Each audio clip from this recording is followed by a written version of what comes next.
Olá, galera! Tudo bem com vocês? Espero que sim. Hoje eu vou fazer esse vídeo para responder algumas perguntas que algumas pessoas estão me fazendo referente a como você começou a escrever. Então, assim, eu costumo dizer que eu não descobri a escrita me descobriu. Porque, como a maioria sabe, quem me conhece, eu nunca fui adepta à leitura.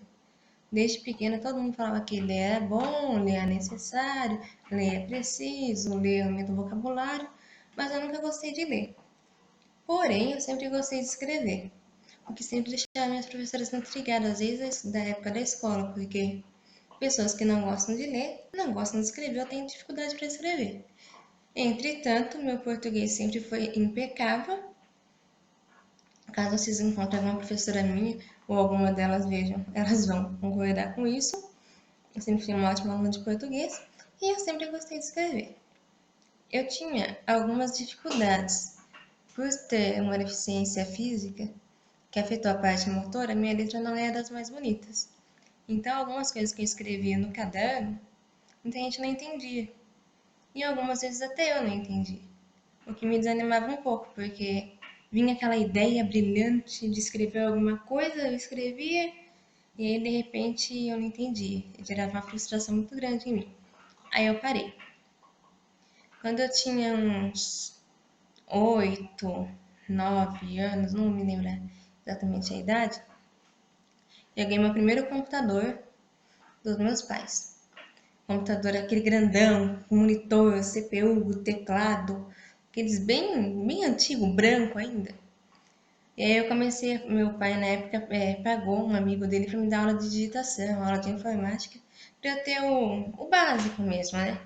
Porque sabendo que eu tenho essa dificuldade motora, mas ninguém sabia que eu gostava de escrever.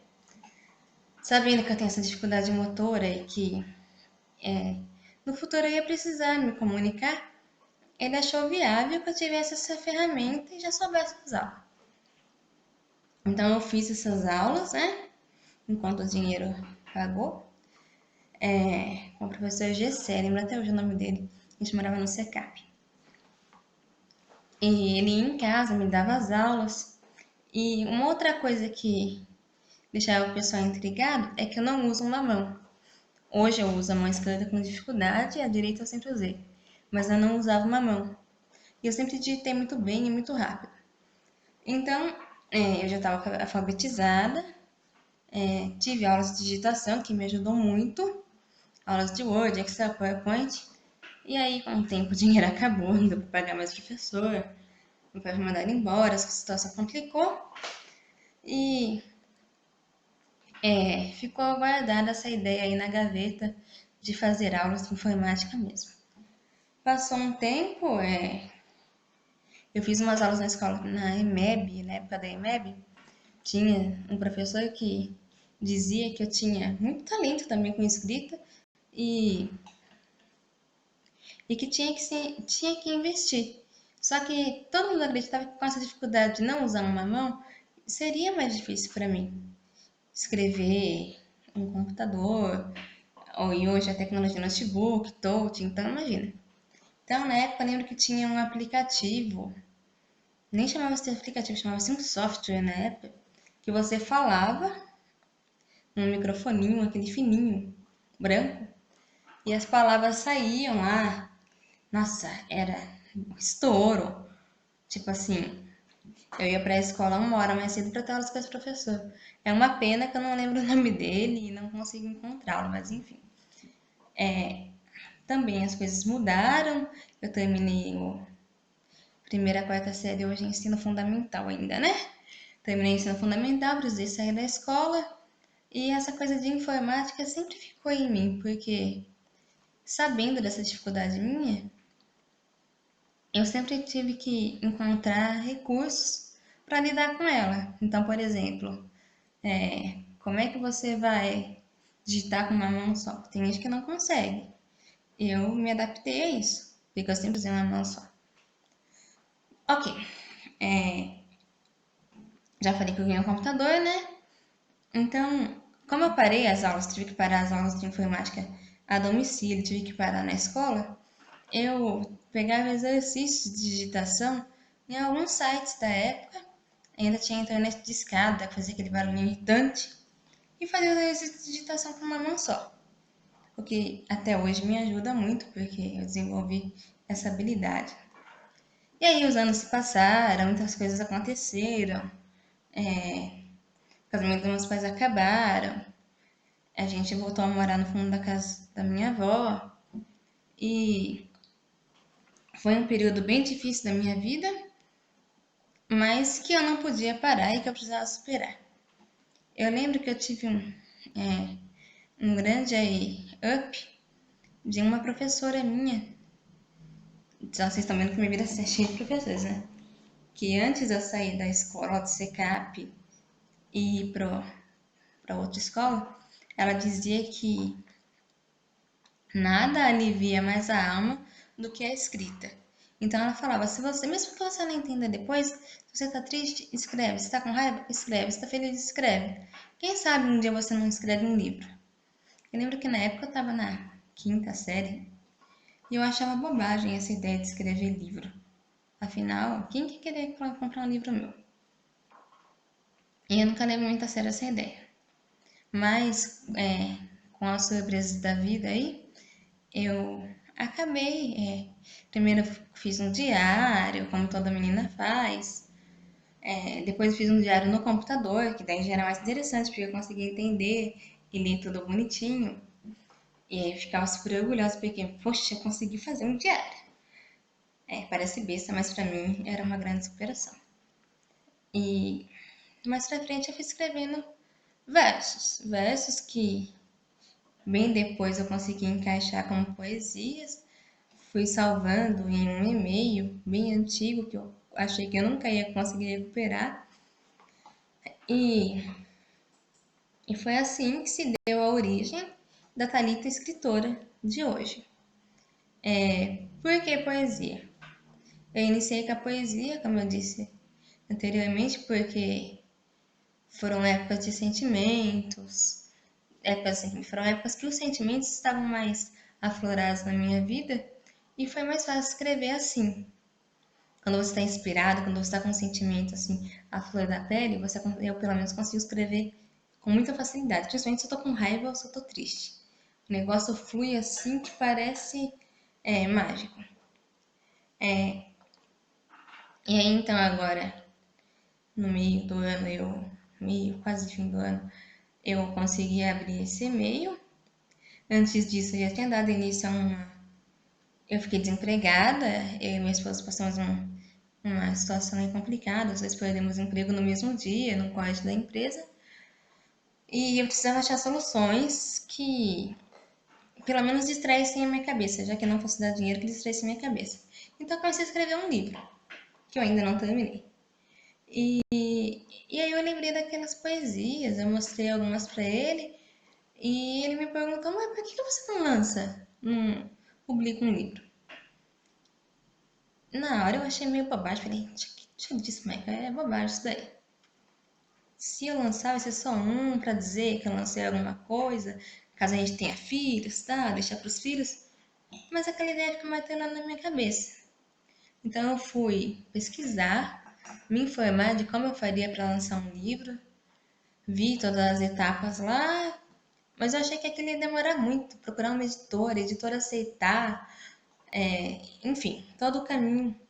Eu sou uma pessoa que eu gosto de coisas muito rápidas, eu gosto da praticidade, eu gosto de ver a coisa acontecer. Ali é meu calendário, gente.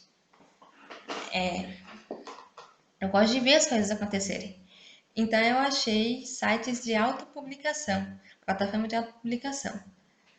E aí eu achei, nossa, o máximo, porque ali eu posso eu mesma, eu escrevo no meu Word, eu faço a o meu livro, no site mesmo eu encontro uma capa pronta, certo? Ah, Thalita, mas não é aquela capa. Eu posso pagar para fazerem uma capa, mas eu queria ver como que seria isso de lançar essas poesias. E no fim acabou dando certo, eu consegui lançar esse primeiro livro, Poesias de uma Jovem Sonhadora. O sentimento de ver ele lançado, de ver ele ali publicado, eu não sei nem explicar para vocês hoje. Foi único. Eu costumo brincar que é meu primeiro bebê. E eu me emocionei, porque eu sou muito chorona, quem me conhece sabe disso. E eu lancei ele, não com o intuito de ganhar dinheiro, mas com o intuito de deixar registrado em algumas páginas sentimentos. Sentimentos de saudade, de amor, de dor. Tanto que o nome do livro é Poesias de uma Jovem Sonhadora. A dor, o amor e a saudade. Porque o livro reflete nada mais, nada menos do que isso. Fases da minha vida que eu passei amor, dor e saudade. E o vídeo já tá ficando meio longo. Eu vou tentar encerrar rapidinho. Mas foi assim que iniciou a minha vida como escritora. Eu não pretendo parar. Também não sei o que vai acontecer daqui pra frente. Se eu vou me tornar uma grande escritora, conhecida, famosa, ou se eu vou ser uma escritora que vai vender só alguns exemplares. Mas o que eu quero é contribuir com a literatura brasileira para mostrar para as pessoas que comprarem minhas obras que por que não ler? É isso que eu quero mostrar. Cada poesia ali, por enquanto falando das poesias, tem um sentimento, tem um toque de Thalita. E por que não conhecer esse lado da Thalita?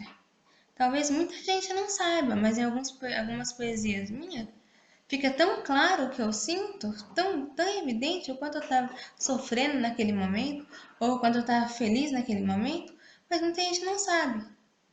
Porque não conseguiu vivenciar esse momento, não pode vivenciar esse momento, ou até porque eu não soube demonstrar. Então, para quem perguntou aí como surgiu a escritora Thalita, eu não encontrei a escrita me encontrou. E eu estou muito feliz de ter lançado esse primeiro livro, já vendi algumas cópias, inclusive a primeira cópia que eu vendi, que foi vendida pelo site, foi para foi um casal de amigos do meu pai que comprou. Eu estava aqui em casa e já era quase 11 horas da noite. Minha esposa aqui conversando e chegou um e-mail do clube de autores. Que eu tinha feito a primeira venda. Nossa, vocês não têm noção da alegria que eu senti. Eu fiquei extremamente emocionada, porque depois que eu publiquei o livro, eu fui dar uma pesquisada e se vê que hoje as pessoas não leem mais poesias. Se leem, não é tão divulgado. Então, ter o primeiro livro vendido foi, nossa, muito emocionante. Eu queria muito saber quem comprou, por que comprou. Eu queria saber quem era a pessoa. E por um milagre divino, eu estava com a internet do meu celular desligada. Eu falava assim, Mo, quem será que comprou, Mo? Que legal. Muito legal, porque vendeu, Mo, imagina, não sei o quê. Mo, imagina, tá vendendo um livro. Eu fiquei realmente muito feliz, fiquei emocionada. Ele conseguiu até bater uma foto, dá pra ver claramente minha cara de boba, porque, uau, vendeu. E aí depois, quando eu liguei o Wi-Fi, eu vi que quem tinha comprado o livro era a Peta, a esposa do Dinho. E eu fiquei muito feliz, porque assim que eu lancei o livro, ela falou, eu vou comprar. Mas muita gente falou que ia comprar e talvez por condições financeiras ainda não conseguiu adquirir o livro. E geralmente quando você faz alguma coisa assim, você acha que algum parente vai ser o primeiro a comprar. E não, foram amigos do meu pai, que pra mim são super importantes, me pegaram no colo, fazem parte da minha história, estiveram no meu casamento. Então eu fiquei muito feliz mesmo. Inclusive até fui até a casa deles autografar o primeiro livro vendido. Eu costumo dizer que o primeiro autógrafo a gente nunca esquece. Mas é isso. Respondendo aí a pergunta como surgiu a escritora, eu pretendo sim continuar com alguns temas diferentes. Não vou focar só em poesia. O segundo livro também será de poesia, mas já tem mais três que estão sendo escritos. Caso você tenha gostado do vídeo, deixe seu like, compartilha, se inscreve no canal, divulga para os amigos, vamos fazer esse mundo ter mais sentimentos bons, espalhando poesia, espalhando amor. E um recadinho para você. A vida não é fácil para ninguém, mas cabe a nós superar as nossas dificuldades. Então, não desista dos seus sonhos. Beijo, até mais!